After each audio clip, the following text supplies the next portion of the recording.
आप सब लोगों को मेरा नमस्कार। हम सब लोग देख रहे हैं कि किस तरह से केंद्र सरकार पूरे देश पे ज़बरदस्ती करके E20 पेट्रोल थोप रही है।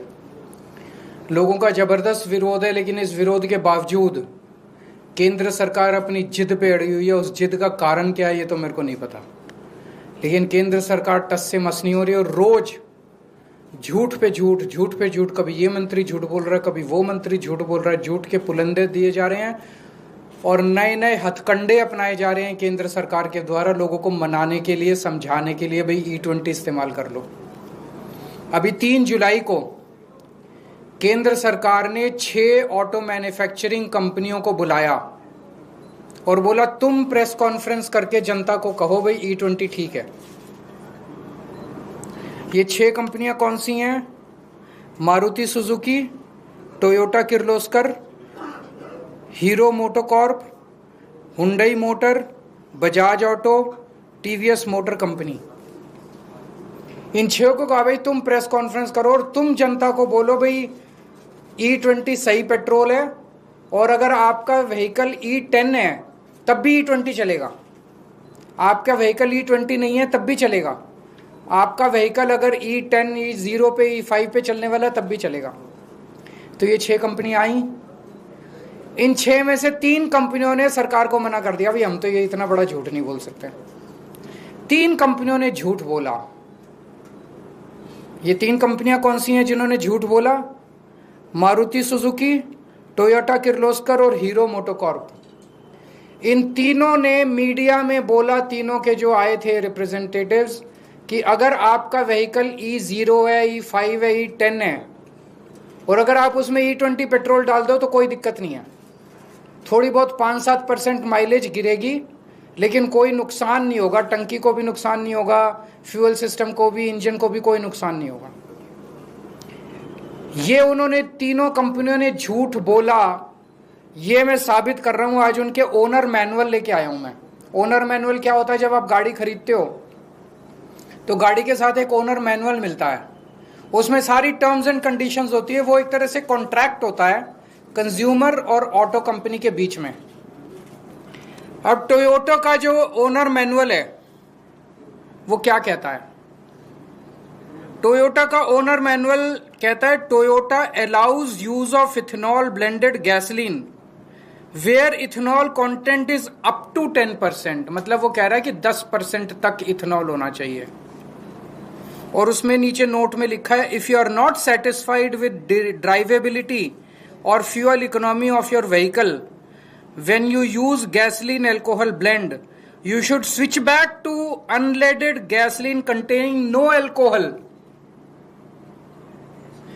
इसका मतलब यह हुआ कि 10% से ज्यादा इस्तेमाल नहीं करना, लेकिन 10% इस्तेमाल करने में भी अगर दिक्कत आए तो 10% भी नहीं करना।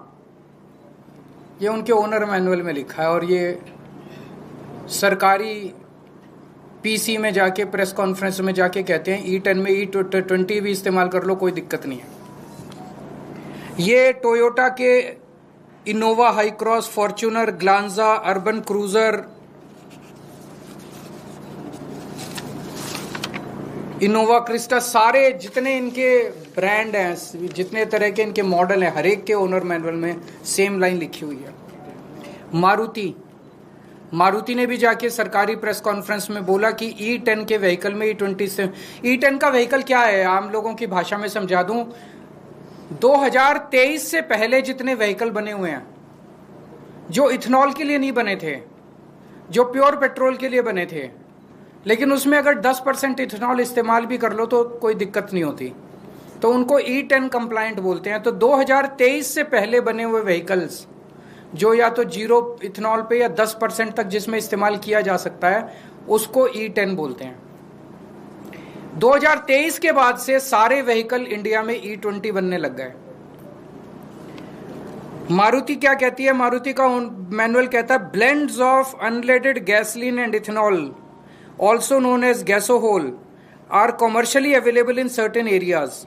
Blends of this type may be used in your vehicle if there are no more than 10% ethanol. 10% से कम इथेनॉल होना चाहिए। नोट में लिखा है, if you are not satisfied with drivability और fuel economy of your vehicle when you use alcohol blend, you should switch back to unleaded petrol containing no alcohol.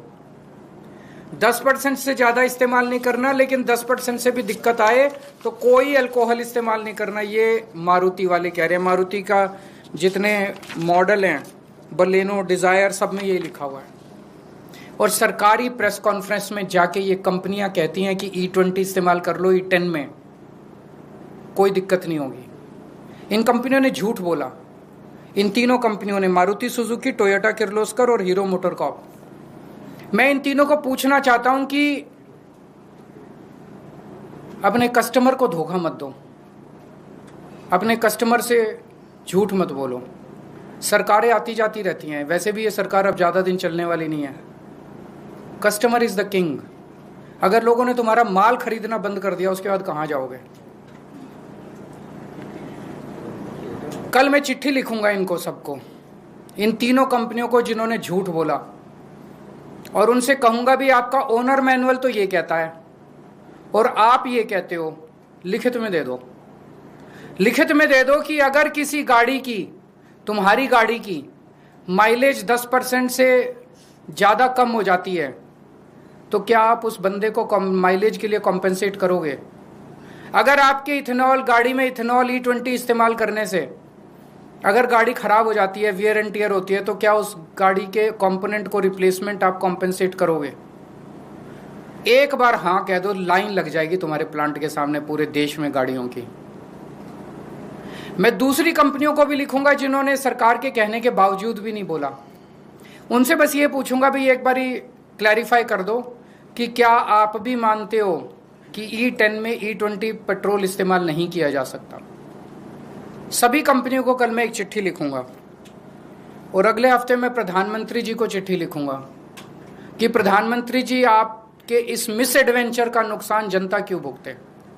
आप ये बता दो कि अगर हमारी माइलेज कम होती है तो हर्जाना आपकी सरकार देगी कि कंपनी देगी? अगर हमारी गाड़ी का इंजन खराब होता है, फ्यूल सिस्टम खराब होता है, तो हर्जाना तो देखो देना पड़ेगा। जनता हर्जाना क्यों भुगते?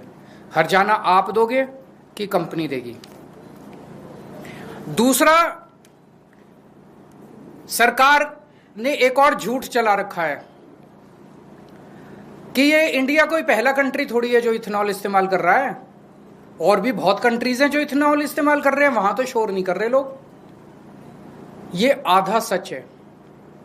बाकी कंट्रीज में जो इथेनॉल इस्तेमाल हो रहा है वो E10 से कम हो रहा है। जो मैंने कहा ना, नॉर्मल गाड़ियां भी E10 तक तो इस्तेमाल कर लेती हैं, उससे ज्यादा नहीं कर पाती। बाकी E10, जर्मनी में E10 से कम है, अमेरिका में E10 से कम है, फ्रांस में E10 से कम है, थाईलैंड में अभी तक E10 से कम है, जापान में E3 है। E10 का टारगेट जापान ने 2030 में रखा है। अभी 7-8 साल का उन्होंने फेज आउट पीरियड दिया है। E3 से E10 जाने के लिए जापान ने 7 साल रखे हैं। 2040 का टारगेट जापान ने रखा है, आज से 16 साल बाद E20 के लिए। 16 साल जापान लेगा E20 में जाने के लिए। थाईलैंड ने 2008 में E20 ट्रायल बेसिस पे, पायलट बेसिस पे कुछ पेट्रोल पंप पे ट्राई किया था। आज 2026 हो गया, 18 साल हो गए, अभी तक वहां पे केवल दोनों ऑप्शंस हैं, या तो E20 ले लो या E10 ले लो। 18 साल हो गए, 18 साल का फेज आउट पीरियड है।